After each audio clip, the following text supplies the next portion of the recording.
Oh, mais non, c'est pas pour le Seigneur Jésus. Amen.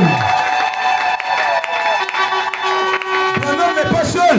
Non, non, non, non, non, non. Christ est identifié dans tous les âges. 164, paragraphe 116. Écoutez, Jésus a dit, eh bien, suivez attentivement. Dans Luc 17, c'est qui arriva au temps que l'autre arrivera pareillement à la venue du Fils de l'homme. Lorsque le Fils de l'homme sera révélé.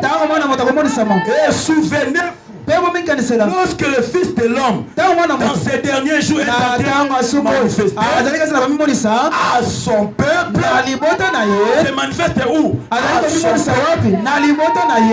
travaillant lui-même parmi le peuple. Jean 14, il insiste sur Jean 14, 12. Les œuvres que je fais, vous le ferez aussi. Vous le ferez de plus grandes. Les œuvres que je fais. Quelles étaient les œuvres de Jésus? Aimer les gens, partager avec les pauvres, discerner les pensées, guérir les malades, produire des miracles, prononcer la parole. Alléluia. Amen. Vivre pour les autres. Et les œuvres là doivent se manifester dans l'épouse du temps de la fin. Parce que ici le prophète parle du temps de... Non, le Seigneur Jésus prophétise pour le temps de la fin. Il dit ce qui arriva au temps de l'autre arrivera de même à l'avènement du Fils de l'homme. On voit le temps de la fin. Mais dites-nous un peu. Est-ce que c'est dans une seule chair? Une seule personne? Oh, non, monsieur. Alliance de la grâce d'Abraham. Dieu était dans la chair. L'homme avec un dos tourné à la tente. Et pourquoi Sarah a-t-elle ri? Dans son cœur. Disons dans son cœur. Cela ne peut pas être ainsi. C'est que Sarah pensait dans son cœur. Quand elle rit.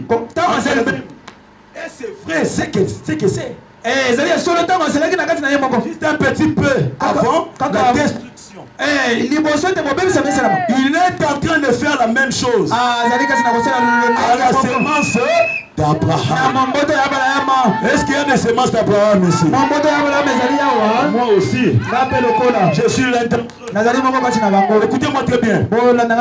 Ils ne le connaissent plus, ils ne le connaissent pas. Comprenez-vous ce que je veux dire? La justification. Quand Dieu vient pour se manifester dans la sémence d'Abraham, il vient par 3 étapes de la grâce. La justification, la sanctification, et puis Dieu lui-même habitant par le baptême du Saint-Esprit. Ah, Seigneur Jésus, il ne peut pas entrer comme ça sans que vous passiez par la justification, la sanctification. Purifie ton cœur. Il est un Dieu saint. Écoutez, il dit ceci. La justification, la sanctification, le baptême du Saint-Esprit, le placement du Fils. Après le baptême du Saint-Esprit, ça veut dire il y avait d'abord les protestants avec Luther. C'était la justification. Après vient Wesley. Il a prêché la sanctification. Après vient le pentecôtiste. Le pentecôtiste avec les dons spirituels. Même à l'époque de Frère Branham, il n'était pas le seul à prophétiser. Il y avait des gens qui prophétisaient comme lui. Il dit, dans la première poule, Dieu m'a donné. On va en parler le dimanche prochain. Première poule, Dieu m'a donné le signe de la main, la prévision divine. Les pentecôtistes ont copié cela. Et puis est venu le discernement. Deuxième poule, ils ont aussi copié. Mais le troisième poule, ils ne sauront pas. copier cela. Parce que les discernements, même les pentecôtistes aujourd'hui discernent.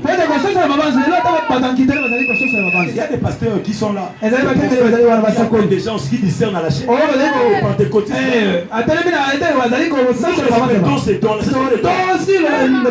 Mais aujourd'hui, c'est l'âge de l'héritier. C'est l'âge de placement. C'est l'âge de l'adoption. C'est là où au-delà des dons spirituels.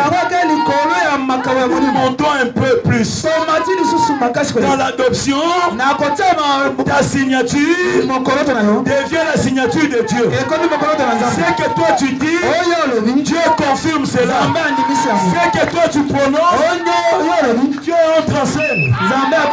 Tu prononces sa parole et la chose s'accomplit. C'est l'âge de l'adoption. Alléluia. Amen. Alléluia. Amen. Acclamez très fort pour le Seigneur Jésus. Il dit l'héritier. Dieu habite dans son église.